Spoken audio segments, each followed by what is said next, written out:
Hello, everyone. Oops. Thank you for joining us today. I am very excited to be welcoming Secretary Buttigieg to Doraville. Our city's existence is rooted in transportation infrastructure, and it was actually founded nearly 150 years ago today at this very location of the Doraville MARTA station, which at the time was a train stop. Modern Doraville was built out in the 1950s and 60s during the last infrastructure boom. This gave our city many logistical advantages that have made us a transportation nexus for Metro Atlanta. Notably, our easy access to freeways and to MARTA. At the same time, this Eisenhower era development privileged automobiles at the expense of pedestrians, bike riders, and public transit users. The new freeways also split our community into several pieces, creating mobility challenges and exacerbating inequality. Funding from the federal government is already helping us address these disparities with more equitable 21st century infrastructure. Congresswoman Macbath has requested community infrastructure funding to help address pedestrian safety along Beaufort Highway, for which we are very grateful.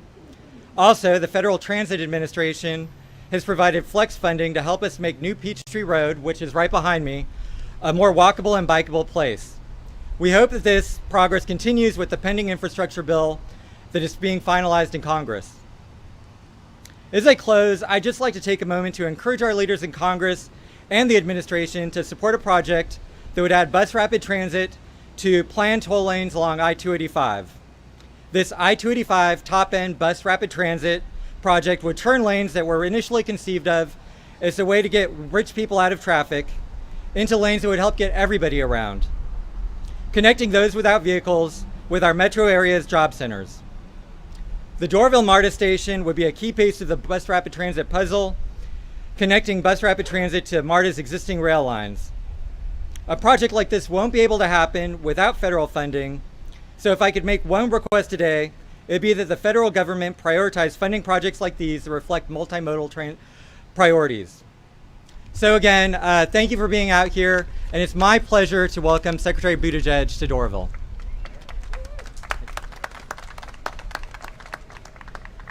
Well, thank you, Mayor, and thank you, everybody, for joining today. I'm delighted to be back in Georgia, and in particular want to recognize the Mayor's focus on ensuring that roads work for everybody. Yes, for cars, but not only for cars. And we need to make sure that all of our pieces of transportation infrastructure, cars, transit, roadways, buses, and the rest of it are revolving around human beings, instead of human beings always having to revolve around the speed of a vehicle, and I see that vision reflected here. I'm very pleased to be here with Representative Macbath, somebody I have admired for a long time, somebody who encouraged me, I think from our very first conversation, to come here and in particular to pay attention to this part of this metro area and all of the needs and the opportunities that are here. I want to recognize Jeff Parker and the folks at MARTA who are with us, as well as the Center for Pan-Asian Community Services, CPACS, which I had a little bit of exposure to during my last visit to Georgia, and you'll hear more from them in a moment, but they're doing such remarkable work here. And gives me a great place to discuss two of the most important things to the Department of Transportation: safety and equity, both of which are at stake in work like what CPACS and the Mayor are seeking to do, with support in Washington from Representative Macbath, and also a very sympathetic eye from my department. It's worth noting that today marks the 56th anniversary of the Voting Rights Act, and yet around the country we're seeing a lot of attacks on the right to vote. So I'm also mindful that we're in the state that Dr. King called home, that John Lewis called home, that so many others, my friend Stacey Abrams and many more today are here working on voting rights. We also know that civil rights and equity are inseparable from questions of transportation. That's why the work of an organization like CPACS is so important. You help people from communities that have been overlooked or underserved get around with buses like the one that we see here today, so they can go about their lives, buying groceries, worshiping, staying connected with friends and families, and of course, being able to get to work, which is why this is also a conversation about jobs and the economy. We were encouraged to see the good jobs report that came out today reflecting the economic growth that has happened during the Biden-Harris administration. But we know that we've got a long way to go, and we know that a good economy is not just one where the top line numbers are looking good, but where everybody is thriving. This is also why the representatives' support for affordable transit and creating new greenway paths for people who walk and bike are important. The truth is that people of color and lower income Americans are more likely to suffer health impacts from transportation pollution, more likely to depend on public transit, and unfortunately more likely to lose their lives in a traffic crash. And the Buford Highway that is so close to where we're standing today reflects many of these challenges and inequities. The community immediately surrounding us is one of the most diverse in the United States, yet many of the people who live here don't have access to a car, and in the last few years, dozens of pedestrians have been injured or killed in traffic crashes. There is already terrific work now happening at the local level to make sure that everyone has better access to clean, safe, affordable, equitable transportation options. But the reality is the federal government has not been doing enough to help. And that's why we believe this is the moment for a generational investment in our infrastructure, including investments in reconnecting communities, including investments in public transit, pedestrian safety, and more. And with support from leaders like Representative Macbath, we see, even as we speak, a historic bipartisan infrastructure deal taking shape. One that promises to create millions of good-paying jobs in this country, one that represents the largest investment in public transit in U.S. history, which is worth noting because of the FTA support for the safety work going on here, not to mention support for an important agency like MARTA, and ways to make sure that we are encouraging the work that CPACS does, as well as the work on roads and bridges, lead pipes, affordable internet, and so many other things. Here in Georgia alone, this bill would represent nearly $1.5 billion of support for public transportation. And of course, so many of those jobs that we believe we can create with this legislation will be created right here in this community.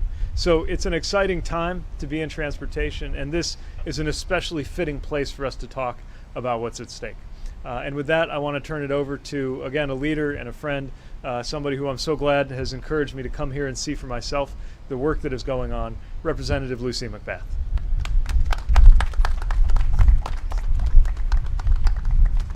Thank you so much, Secretary Buttigieg, and thank you so much to the Mayor of Doraville. Thank you so much for your leadership, and good afternoon, and thank each and every one of you for being here today. And we are so grateful to Secretary Buttigieg for joining us, and thank you for your wonderful introduction. Transportation and infrastructure have long been a central part of what makes this community run. And I want to again thank Secretary Buttigieg for all the hard work that he continues to do with the Biden administration to rebuild our crumbling roads and bridges, to ensure our local businesses have the access to the materials and talent that they need to grow, and to make transportation safer, faster, and far more equitable for every American. When I hear from our friends and neighbors across the district about the issues that matter most to them, transportation around the metropolitan Atlanta area is the top of their minds. We have an opportunity right now, as Secretary Buttigieg says, right now to invest in American infrastructure. Roads that make it quicker and safer for all of us to get to work. Walkways that make it safer for pedestrians and cars alike, and access to transportation that makes it easier and far more equitable for everyone to get wherever they need to go. And like any good investment, this bipartisan funding will pay long-term dividends for our communities and for our country.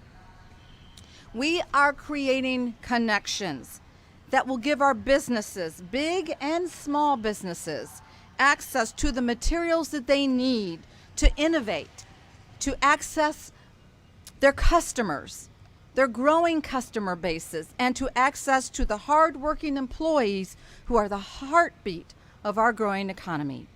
And whether it be pedestrian safety improvements right here on Buford Highway, or extending the Path 400 trail, or in transforming and enhancing our bus and rapid transit systems, I am absolutely determined to ensure that our community remains the best place to live and work in America. At its very core, these projects are about safety, about efficiency, and about connectivity, connecting the people with the places that they love, connecting companies and consumers, and connecting Americans to America. Thank each and every one of you again today for being here. It's truly a privilege to be standing with Secretary Buttigieg, Mayor Garman, and Dr. Kim, who are doing the hard but dedicated and committed work to rebuild and uplift the infrastructure that we all depend on as we work so hard to build back better. And now I'd like to introduce my friend and CPAC's CEO, Dr. Kim.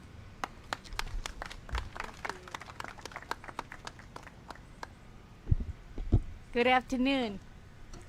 My name is Jung-Ha Kim.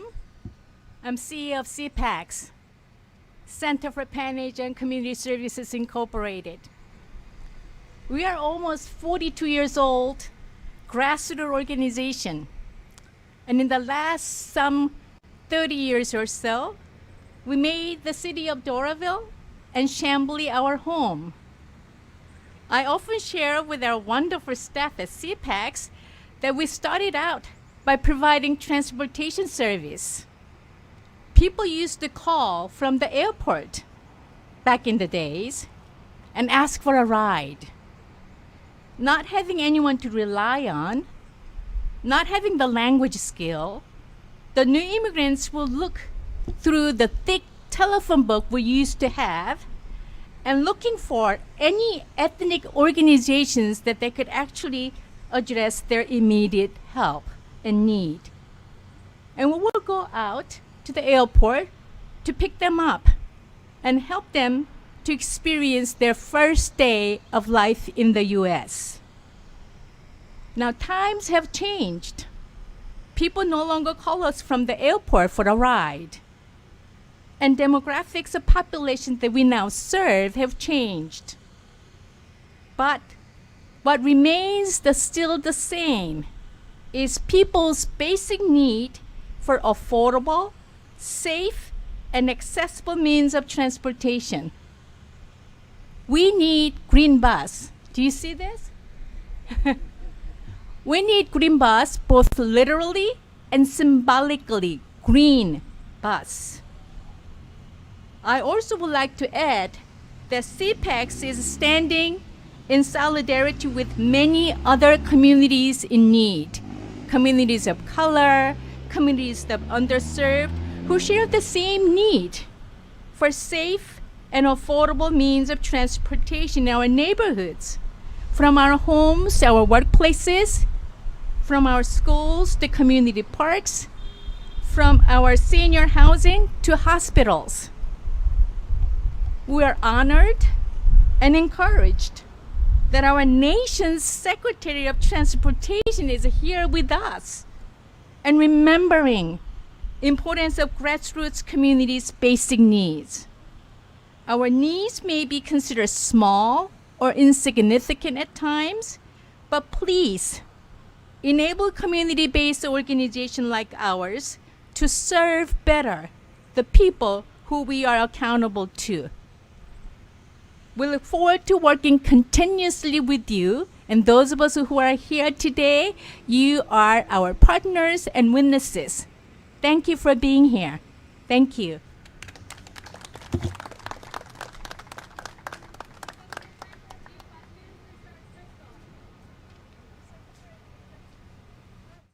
About with this infrastructure deal, what will it mean for Georgia, and particularly how do you plan on making it equitable for the Black community?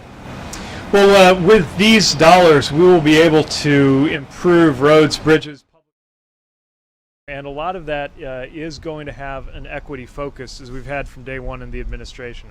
I'll give you a few examples. The dollars for safety, multi-billion-dollar vision for what we can do there, is going to benefit communities of color who are disproportionately likely to lose their lives in crashes.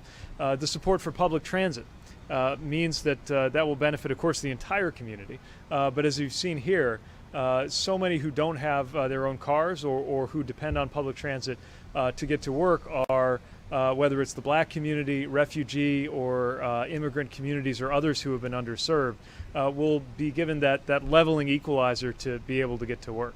I'm also interested in the business opportunity that this represents. We're talking about $1 trillion vision for the years ahead in transportation.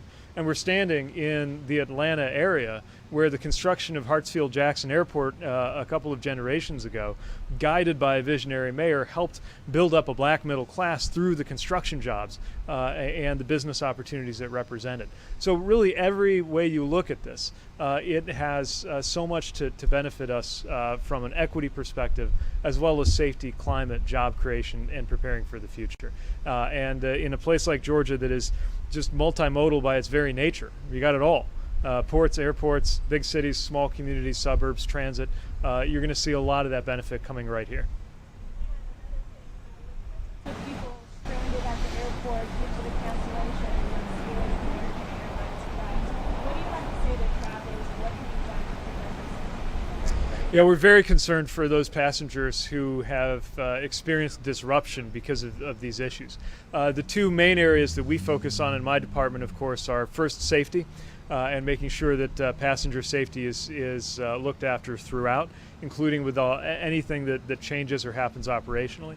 And second, standing up for consumers. We've recently had a conversation with advocates about what else can be done with the authorities that we have to make sure that passengers know that they're going to have a good experience or be compensated if they're not. Pursuant to the President's recent executive order, we're looking at rules on things like refunds for baggage fees and other things when passengers don't get what is expected when they purchase that ticket. But of course, the most basic thing you expect is to get to where we need to be. And so we're closely following what's happening to those passengers who may have been stranded or disrupted.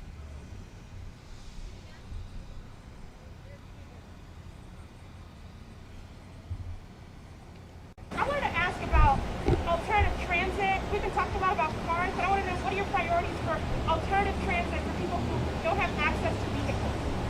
One of the things I really appreciate about Mayor Geierman's vision is he's describing roadways that serve everybody. Yes, vehicles, but not only vehicles. A roadway needs to be a place where pedestrians and bicyclists and cars and buses and, I would add, small businesses on that streetscape can all coexist peacefully. And that means making sure that the traffic flow is at a safe speed. It means making sure there are ample ways to get across or around that. It means often having dedicated pedestrian or bike lanes. Increasingly, it's going to mean making sure there are things like electric vehicle charging stations along the way too. And all the other measures that make it possible for people, however you get around, whether it's a wheelchair or a car or a bus, that these roadways work for you. As the mayor said, there was a lot of benefit and a lot of harm done by the way that roads were built out in the 50s and 60s. Now, as we have this once-in-a-lifetime level of investment coming, we have a chance to get it right in the 2020s for the future. Conversation about building a railway in Georgia, is that something that's still on your mind as you think about developing infrastructure and transit in the state? Yes, so this bipartisan infrastructure deal represents the largest level of funding that has gone into rail in this country since Amtrak was created in the first place. Now, a lot of that is just to look after what we have. We've got to fix aging infrastructure in many parts of the country. But it also presents the best opportunity we've had in a long time to maybe expand or add access or routes. I know there's a lot of excitement here in Georgia about some of the possibilities. There's already been a study done on connecting, I believe, up through Charlotte, and there are many other possibilities. And it'll certainly be easier to pursue those possibilities once we can get this bill through and signed by the president.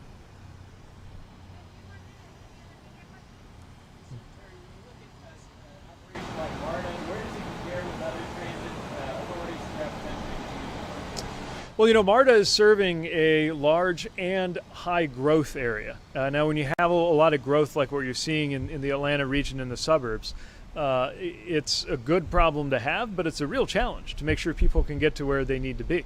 And the importance of transit, in this case, the importance of MARTA, is to recognize that you sometimes can't build your way out of congestion with just more and bigger roads. Sometimes that works, sometimes that actually just draws that many more cars out. So you've got to have alternatives and choices, and that's the role that MARTA plays in this region. All right. Thanks again for joining us today. Appreciate it.